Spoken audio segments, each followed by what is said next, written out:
Bonjour à toutes, merci pour cette dernière table ronde qui va clôturer toute une journée de conférences qui a été déjà bien riche, je crois.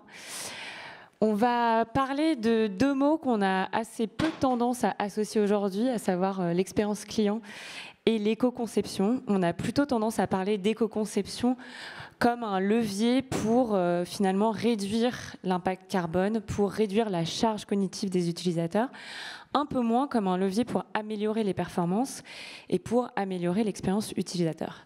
Et c'est tout l'objet de cette table ronde, c'est tout ce qu'on va essayer de vous présenter aujourd'hui. On va essayer de vous présenter des solutions concrètes, des pistes qui ne sont pas punitives, mais qui sont au contraire gagnantes pour tout le monde, pour les utilisateurs, pour les entreprises et pour l'environnement.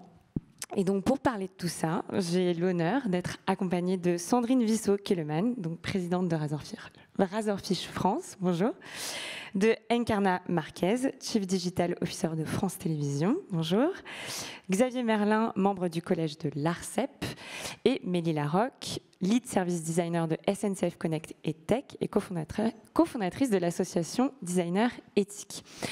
Alors, pour commencer, j'aimerais bien savoir, vous écouter sur la manière dont vous faites vivre les principes d'éco-conception au sein de vos organisations et si vous arrivez, j'imagine que oui, à les concilier avec vos objectifs de performance.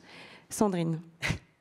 Alors, déjà, donc moi, je dirige l'agence digitale du groupe Publicis. Et cette agence, on a mis un peu au cœur de notre mission le fait justement de pouvoir marier à la fois le fait de faire des expériences qui sont super pour les utilisateurs en mettant le designer au cœur, comme j'imagine vous allez nous l'expliquer tout à l'heure, aussi performantes pour les entreprises qui nous embauchent pour les aider à fabriquer ces expériences et in fine aussi de faire en sorte que ces expériences soient responsables. Pourquoi ? Parce que, vous l'avez dit en introduction, le poids des émissions de gaz à effet de serre est énorme et vous l'expliquerez aussi en augmentation croissante. On l'a aussi évoqué lors des précédentes tables rondes. On n'est pas sans voir de plus en plus de contenus qui sont créés, des expériences qui sont de plus en plus consommatrices et le poids de ces émissions et le poids du numérique est beaucoup lié au device. Et ce qui fait que vous changez de device, c'est très souvent l'expérience digitale où vous dites ça bug. Et en fait, ce bug, on peut y travailler dans l'éco-conception pour faire en sorte que les expériences soient plus légères. Donc nous, ce qu'on a décidé de faire chez Razorfish il y a 3 ans, c'est de créer un baromètre qu'on publie chaque année, qui est un baromètre de l'éco-conception qui mesure à la fois l'impact carbone des 40 sites du CAC 40, mais aussi les 40 sites e-commerce les plus visités en France. Et ça donne en fait un index pour essayer de voir comment est-ce qu'on progresse sur ces enjeux-là. Parce que ce qui ne se mesure pas ne s'améliore pas. Et ça nous permet aussi de faire de la pédagogie auprès de nos grands clients, puisque dans le groupe Publicis, on travaille avec énormément de marques qui ont des assets digitaux hyper variés, et de leur expliquer justement ces préceptes d'éco-conception qui ne vont pas à l'inverse des préceptes de performance et d'usage des utilisateurs. Donc, oui, d'ailleurs, voilà. Vous avez une anecdote assez marrante, je trouve, c'est que vous montrez que souvent les pages responsabilité sociale et environnementale, avec des beaux arbres, des belles images, etc., souvent sont très peu éco-conçues. Oui, en fait, on s'amuse comme on peut, mais c'est vrai qu'on regarde régulièrement, et c'est aussi par déficit d'information. Je pense qu'il faut vraiment avoir en tête que le digital, pour beaucoup, alors j'imagine pas pour les gens qui sont dans cette salle, mais c'est un sujet immatériel, alors qu'en fait, c'est très matériel. Donc, il n'y a pas forcément une conscience aiguë, il n'y a pas aussi une réglementation qui force les entreprises à appliquer de l'éco-conception. Et donc, finalement, c'est un peu optionnel, voire les gens sont mal informés. Et ce qui est très intéressant, c'est quand on regarde des sites corpos de grandes marques, quand on regarde des sites notamment qui décrivent la mission de l'entreprise, qui s'occupe en général beaucoup de son scope 1 ou de son scope 2, on regarde et on fait l'analyse du poids, on va dire, de ces pages, et pas seulement du poids, de leur complexité, du nombre de requêtes. Et très souvent, sur cette page qui décrit les objectifs hyper ambitieux de CSR de l'entreprise, ces pages en général sont très souvent mal notées. Voilà. Vous, Encarna, vous évoluez dans le milieu du streaming, donc notamment, qui est hyper impactant, je veux dire, en termes d'empreinte carbone. Comment est-ce que vous arrivez à concilier expérience utilisateur et éco-conception? En fait, nous, au sein des équipes de France Télévisions, et en tant que service public, on se doit, peut-être plus que les autres, d'être exemplaires. Donc personnellement, c'est quelque chose sur lequel je suis assez engagée. Et donc depuis désormais 12 ans, on travaille sur les aspects des conceptions de façon plus industrielle, je dirais. On avait travaillé sur un service qui était une sorte de proof of concept qui nous a permis d'apprendre énormément.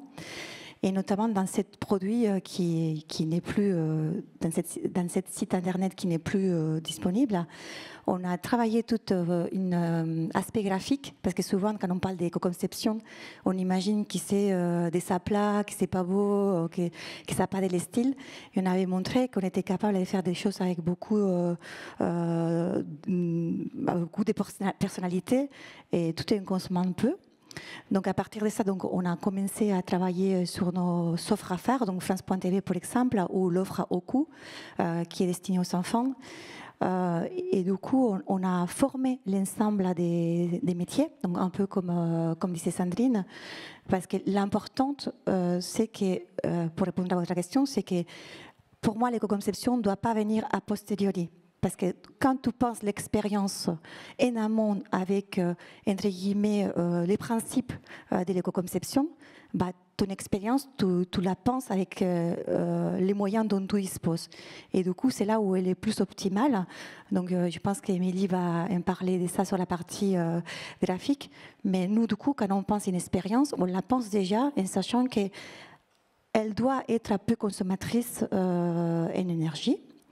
Donc après, vous l'avez dit aussi, pour les sites comme les nôtres, c'est pas les sites lui-même qui consomment les plus, c'est toute la partie serveur, du coup toute la partie qualité vidéo.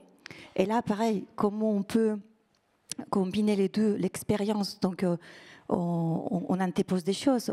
Cet été, moi-même, au sein de France Télé, à la fois on lance l'HD, la Ultra HD, et à la fois on parle d'éco-conception. Donc parfois c'est un peu schizophrène, mais du coup on a pris les points en éduquant les publics, les utilisateurs. Ça veut dire sur les players de France.tv, on peut choisir, si on le souhaite, une qualité moindre, et on explique pourquoi. Et donc aujourd'hui, c'est une fonctionnalité qui est très peu utilisée, que 3% de nos utilisateurs l'ont activée. Mais petit à petit, on va faire cette éducation en expliquant pourquoi il y a cette démarche, notamment pour les plus petits, sur Oku, on va produire des contenus qui vont expliquer toutes ces choses-là, et on contribue également à éduquer les générations futures sur cette thématique. Donc voilà, on en fait un atout et quelque chose de différenciant par rapport à d'autres services, et on les met en main des utilisateurs finaux en quelque sorte. Mélie, justement, cette idée d'éco-conception by design, vous en parlez aussi pas mal avec les designers éthiques et aussi au sein de vos travaux à SNCF. Comment est-ce que vous faites vivre ces principes, vous, d'éco-conception et de performance dans vos deux casquettes, à la fois dans le milieu associatif et au sein de SNCF Connect ? Alors, dans le milieu associatif avec Designer Éthique, déjà, on est une structure de recherche-action, donc on fait de la recherche sur ces nouvelles pratiques. L'éco-conception, c'est une nouvelle compétence. Donc, par exemple, on met à disposition des guides d'éco-conception qui vont permettre aux designers de retrouver les bonnes pratiques clés à appliquer lorsqu'on conçoit un parcours utilisateur.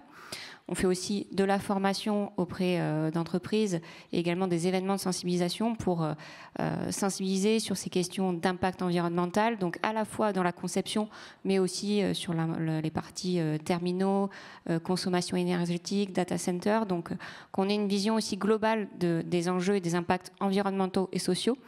Et je pense qu'on va y revenir quand on parlera du RGESN. Et au sein des équipes SNCF Connect and Tech, on a inclus l'éco-conception dans une stratégie globale d'entreprise, donc via la labellisation numérique responsable. Donc aujourd'hui, on est labellisé niveau 2. Et cette labellisation nous a permis de définir ce qu'on entend par responsabilité numérique, puisqu'on parle aujourd'hui d'éco-conception, mais ça concerne aussi l'accessibilité, le privacy et la confidentialité. Et cette labellisation nous permet d'engager toutes les directions et tous les métiers, et donc de faire un mouvement aussi de fond, une direction claire dans l'entreprise. Et pour l'éco-conception, comme le disait Encarna, on a commencé dans un premier temps par la formation, puisque c'est une nouvelle compétence. Donc on a formé en transverse les équipes, que ce soit côté design, product management et tech, pour qu'on monte collectivement en compétences. Et puis, on est aussi sur la mesure, donc se fixer des KPI de mesure.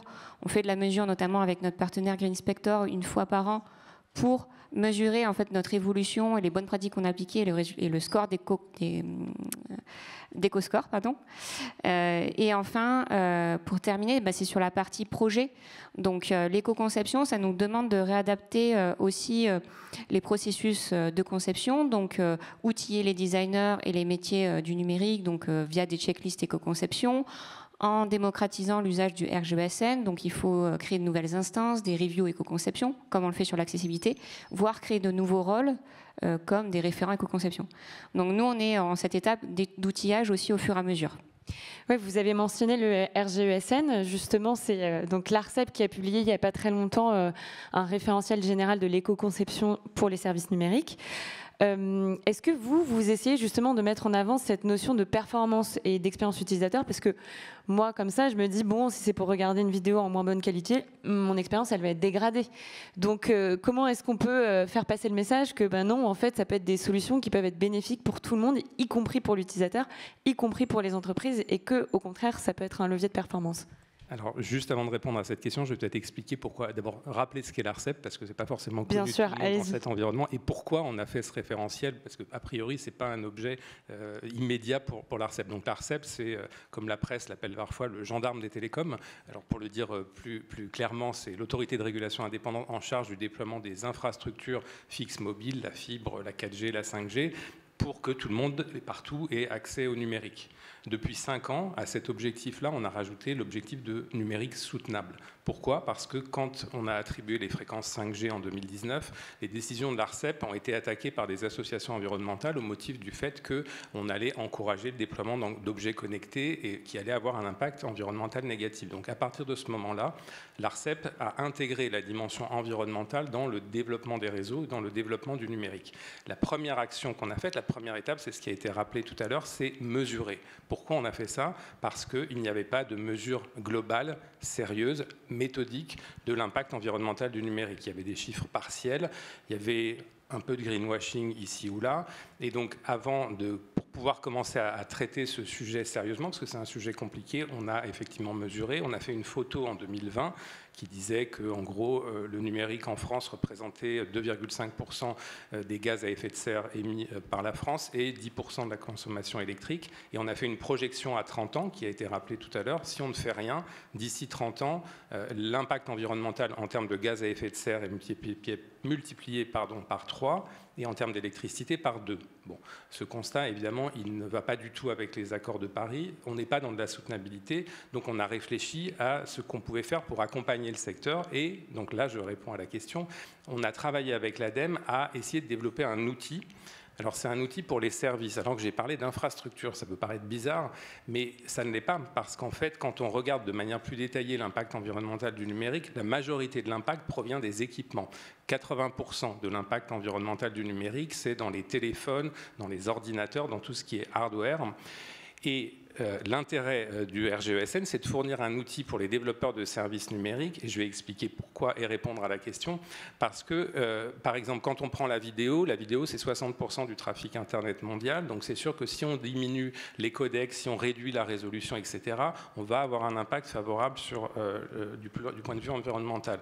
En matière de publicité, on en a parlé tout à l'heure, la publicité dans les replays, par exemple, c'est 25% de l'impact environnemental de l'audiovisuel dans ce service-là. Donc, on peut agir concrètement en fournissant un outil. Le référentiel, c'est vraiment un guide pour les développeurs, pour que, étape par étape, de la définition du service numérique jusqu'à la suppression et l'extinction de ce service, ils disposent d'un guide pratique à chaque étape pour interroger la manière dont ils le conçoivent. Et effectivement, ce qu'on a prouvé, et quand on a sorti ce référentiel avec l'ADEME en mai, on a fait des démonstrations, certaines d'entre vous étaient présentes, où on s'aperçoit effectivement que l'œil humain n'est pas capable de détecter d'éventuelles imperfections. Donc les dégradations qu'on fait ne sont pas détectables par l'utilisateur. On peut même soutenir que en fait, ça lui apporte une meilleure expérience client parce que les pages se chargent plus vite, parce que la vidéo est moins lourde, etc. Il y a plus de fluidité. Et je reviens à mes terminaux qui sont très polluants. En réalité, on sollicite moins les téléphones, on sollicite moins les ordinateurs avec des vidéos moins lourdes, avec des publicités moins gourmandes. Et donc, on allonge la durée de vie des équipements et donc au total, on a un impact positif sur l'environnement. Donc c'est vraiment ça l'idée du RGESN et notre prochaine étape, c'est de travailler ça, on l'a fait au niveau national, mais c'est de voir comment on peut travailler sur ces sujets-là au niveau européen avec nos différents collègues. C'est super intéressant, je trouve, ce que vous dites sur le fait que beaucoup des mesures qu'on peut mettre en place finalement sont indétectibles par la plupart des gens, par la plupart des utilisateurs. Alors même qu'on a des a priori encore très forts sur l'éco-conception, on a l'impression qu'on va avoir un design type Wikipédia 2007, sans images, sans vidéo, que ça va être d'une laideur extrême. Sandrine, vous, est-ce que vous êtes face à ces a priori? Comment vous faites pour les désamorcer? Et si on met, par exemple, totalement de côté la question environnementale, si on fait un exercice de projection, comment est-ce que justement vous arrivez à convaincre, vous, vos clients, de se mettre à l'éco-conception pour des raisons de performance? Alors, pourquoi s'y mettre? Je pense que vous avez très bien résumé la situation. Et puis aussi, ce qu'il y a devant nous est quand même étonnant en termes de consommation. Depuis le début de la journée, on parle d'IA.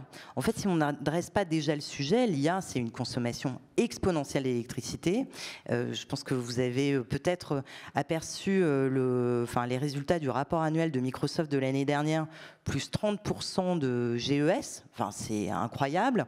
Ils ont nommé un Chief Nuclear Officer chez Microsoft. Donc, ça veut dire qu'en fait, le sujet de l'électricité, de l'énergie est au cœur du sujet de l'IA. Donc, je pense que d'expliquer tout ça, d'avoir une pédagogie hyper claire avec tous les clients avec lesquels on est en contact, de présenter ce baromètre, de présenter à chacun de nos clients ces résultats avec la mesure de leur principale page visitée en regardant quel est leur éco-score, présenté de manière très simple avec l'équivalent d'un Nutri-Score en fait, et qui mesure à la fois le poids des pages. On a souvent tendance à confondre éco-conception et poids des pages. En fait, il n'y a pas que le poids des pages qui compte, il y a aussi le nombre de requêtes, c'est-à-dire les liens hypertextes qu'il peut y avoir à l'intérieur, et puis aussi la manière dont est conçue la page techniquement, ça s'appelle le DOM, et cette complexité, elle joue à plein dans le score d'éco-conception. Et quand on prend en considération ces éléments, et quand on regarde en fait l'impact sur le design, c'est là que souvent on a des a priori. Vous parliez d'une page Wikipédia. Il y a des pages Wikipédia qui sont bourrées de liens hypertextes et qui pèsent 10 fois plus, enfin qui ont un éco-score 10 fois moins bon qu'une page qui a des visuels. Donc il ne faut pas s'en tenir justement à ces préconceptions et à ce que détecte l'œil. On ne montrera pas ces photos, enfin ces visuels aujourd'hui, mais on peut comparer deux pages sur un site qui décrivent la biographie de dirigeants. Et ces deux pages, parce que au niveau du menu, en fait, on a tout le sous-menu qui est linké. Du coup, ça rajoute de la complexité à la page, ou parce que le footer est extrêmement volumineux et a plein de liens, ça rajoute du poids à la page, et parce que le visuel n'est pas optimisé, il peut y avoir un effet de 1 à 10 entre deux pages de biographie. Donc, c'est des petites choses, et c'est pour ça que ça nécessite une formation de toutes les parties prenantes, à la fois, évidemment, les donneurs d'ordre, donc les directeurs digitaux comme les incarnats, mais aussi les devs, les chefs de projet, les designers. En fait, c'est pas qu'un sujet de développement, c'est aussi un vrai sujet de design.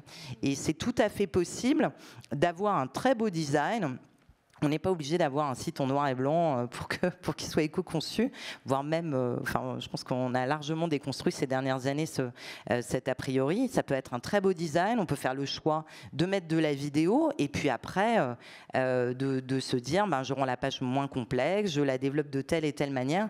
Donc la formation de toutes ces équipes est extrêmement importante.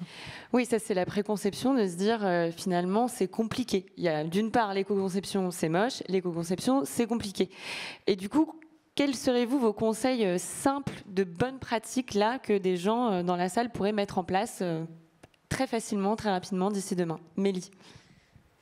Alors, en bonne pratique, ça dépend à quel niveau on veut se situer, mais comme le disait Sandrine, en fait, quand on parle d'éco-conception, on parle de simplicité et d'efficacité. Donc, déjà, c'est d'optimiser l'existant, donc réduire le nombre de pages, réduire le nombre de requêtes, réduire le contenu. On sait que voilà, potentiellement la vidéo et les images, si elles ne sont pas bien redimensionnées, ça consomme plus de data. Donc, c'est optimiser l'existant pour améliorer l'expérience utilisateur et aussi augmenter la satisfaction utilisateur. Donc c'est un double gain et de travailler sur cet impact environnemental. Et après, donc ça c'est des bonnes pratiques qu'on peut initier rapidement, mais après c'est quand même des leviers à activer puisque c'est un changement d'état d'esprit qu'il faut opérer à l'échelle de l'entreprise. Donc comme on le citait, il faut quand même prendre le temps de poser une stratégie, notamment une mesure. Nous, par exemple, aujourd'hui, on est engagé dans cette labellisation numérique responsable et on se fixe un taux de conformité au RGESN d'ici 2030. Et ça, c'est notre métrique qui, en fait, est partagée à l'échelle de l'entreprise. Donc ça, c'est important. Il faut définir cette métrique, cet horizon, et après, il faut former et outiller. Et donc, voilà, se mettre dans une logique de cycle continu. Encarna, je vous voyais hocher de la tête. Vous aussi, vous avez la même métrique? Oui, on a fait la même chose. En fait, on est en train de se labelliser numérique responsable niveau 1 pour le moment. Donc, ça t'oblige à faire une démarche de former un certain nombre de personnes, d'avoir une roadmap sur 18 mois. Nous, on a beaucoup appris sur l'expérience qu'on a eue sur l'accessibilité. En fait, on applique les mêmes principes. En fait, il y a une norme. Donc, nous, on se réfère aussi au référentiel qui a été cité, qui a été publié par l'ADN et l'ARCEP. Donc, on s'est fixé, par exemple, sur France.tv, on était à 70% des notes par rapport au référentiel. Et on s'est fixé qu'en 2024, on devait progresser de 15%. Et ça, on l'a fait pour chacune de nos offres. Pour cela, on a audité chaque offre et on s'est donné un plan d'action. Parfois, les actions, c'est très simple.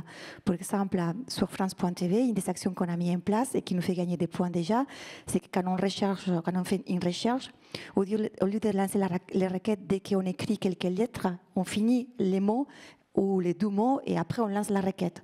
Donc, il y a vraiment des choses qui sont très simples à faire. Donc, on est vraiment dans la même démarche. On se fixe un référentiel. Nous, c'est le référentiel de la CEP. On se donne un plan d'action, une progression, un objectif, 15% dans notre cas. On a fait un plan de formation de tous les métiers. On a mis des outils, donc Lean Inspector aussi, pour mesurer, qu'on a embarqué dans nos fronts. Nous, on mesure aussi côté serveur.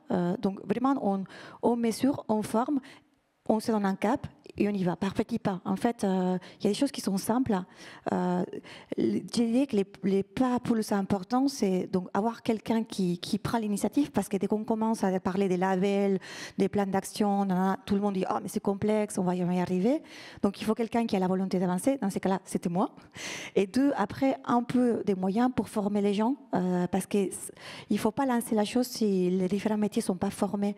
Parce que comme disait Mélie, en fait, il faut mettre en place des outils en interne qui facilitent l'onboarding de toute nouvelle personne qui va venir. Donc, nous, aujourd'hui, on a mis une sorte de base de données où il y a des best practices. Et donc, indépendamment des métiers, tout le monde sait que pour définir telle chose, il faut utiliser telle méthode. Et donc, ça demande un init, un peu de formation, mais qui après une fois qu'il est en place, ça avance tout seul, je dirais. Je trouve qu'une des externalités positives que vous avez mis en place chez France Télévisions, c'est notamment le référencement. C'est-à-dire que le fait d'avoir appliqué des principes d'éco-conception a permis, vous, d'améliorer votre référencement, c'est ça? Oui, ça c'est sur France Info. En fait, ça c'est lien avec ça que Sandrine expliquait sur les poids des pages. En fait, le fait d'optimiser les temps de chargement des pages, ça permet que du coup, quand on est cherché sur Google, quand on cherche Barnier censure, bah, France Info, c'est le premier lien qui sort parce que les pages sont chargées de façon très rapide. Donc, en quelque sorte, ça a augmenté le nombre de visites et notre progression. Donc, on revient au sujet tout à l'heure, performance et éco-conception, ils sont bien liés, c'est clair. Donc, sur les référencements naturels, c'est automatique en fait.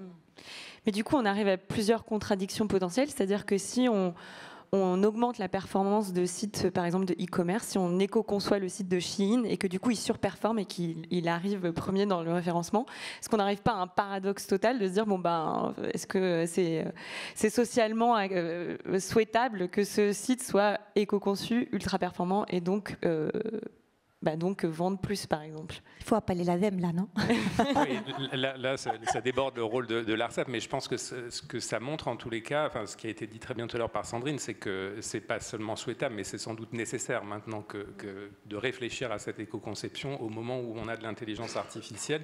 Et la bonne nouvelle, c'est que le RGESN s'applique à tous les services numériques et l'intelligence artificielle est un service numérique parmi d'autres. Donc on peut tout à fait appliquer les critères et les principes qui ont été mis en œuvre, notamment par France Télévisions et par vous également, à l'intelligence artificielle. Et je dirais que la première chose à faire, c'est de réfléchir de quoi j'ai besoin. C'est de définir ses besoins. J'ai beaucoup aimé tout à l'heure le dessin du marteau avec la noix, parce que je voulais dire un marteau pilon pour écraser une mouche. C'est exactement ça, c'est-à-dire se demander de quel outil d'intelligence artificielle on a besoin et pour proportionner. Et ensuite, on peut définir un service qui soit, par exemple, allégé en termes de ressources d'utilisation des données, alléger la fréquence des rafraîchissements et des mises à jour, réfléchir à son hébergement, et tout ça va avoir un impact où à la fin, je ne me prononce pas sur la qualité du service, mais en tous les cas sur son impact environnemental, y compris quand on utilise de l'IA, on peut faire quelque chose, et on peut faire quelque chose de visible, avec un impact mesurable, avec un score d'avancement, puisque c'est ça aussi l'intérêt du RGESN, c'est de pouvoir scorer. Il n'y a pas encore de Nutri-Score attaché, mais on a un score d'avancement qui permet de mesurer la performance. Donc je ne comparerai pas, je ne me permettrai pas de comparer tel ou tel service, mais ce que je veux dire, c'est que même des services qui ont l'air a priori, qui ont un impact environnemental considérable, peuvent se voir améliorer en utilisant ces méthodes, ces fiches pratiques assez méthodiques finalement.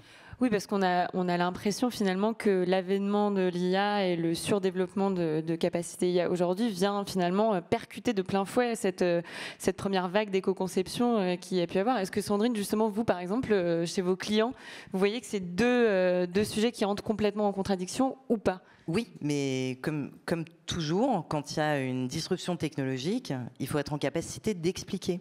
Et donc l'IA, on en parle surtout tout le temps, et en effet, il faut choisir les endroits où on va mettre de l'IA. On pourrait très bien mettre de l'IA dans toute l'expérience digitale, avoir des chatbots qui répondent à toutes vos questions, faire en sorte que tous les contenus soient produits par l'IA, etc. Au-delà de est-ce que ça supprime des jobs ou pas, enfin, je nous laisse ce débat pour les années qui viennent. Au-delà de ça, en fait, il y a le sujet de l'impact climat de l'utilisation de l'IA. Et nous, on a mesuré dans le cadre de notre baromètre, pour la première fois, l'utilisation d'IA générative. Alors évidemment, on a mesuré que le top of the iceberg, c'est-à-dire l'interface. On n'a pas accès à tout ce qui nous est caché, c'est-à-dire le LLM lui-même. Et ben, même en fonction du choix de l'interface que vous prenez, il y a un impact qui est très différent, de 1 à 9. Et en fonction du nombre de prompts que vous faites, c'est-à-dire le fait de faire 5 prompts ou de n'en faire qu'un complexe, a un impact aussi. Il vaut mieux faire un prompt complexe que 5 prompts simples. Et tout ça, c'est abyssal quand on y réfléchit. Donc oui, il y a on va dire, des paradoxes ou des choses qui nous rendent un peu schizophrènes entre le fait d'accélérer à fond sur l'IA, la connaissance, et en même temps d'être mesuré dans notre usage pour l'utiliser à bon escient au moment où ça va vraiment transformer la relation client, amener quelque chose de particulier à un contenu pour que ça ait vraiment un impact positif positif sur le consommateur, mais pas complètement négatif sur le climat non plus. Parce qu'on a trop tendance à penser que le digital, c'est une matière infinie, alors qu'il y a une borne et que, comme vous le disiez, ça n'est pas forcément soutenable dans le futur. Voilà. Bon merci à vous. Je crois que le temps est écoulé. Merci à toutes et tous. Et si vous voulez poursuivre la conversation, on se retrouve tout à l'heure, je crois. Merci à vous.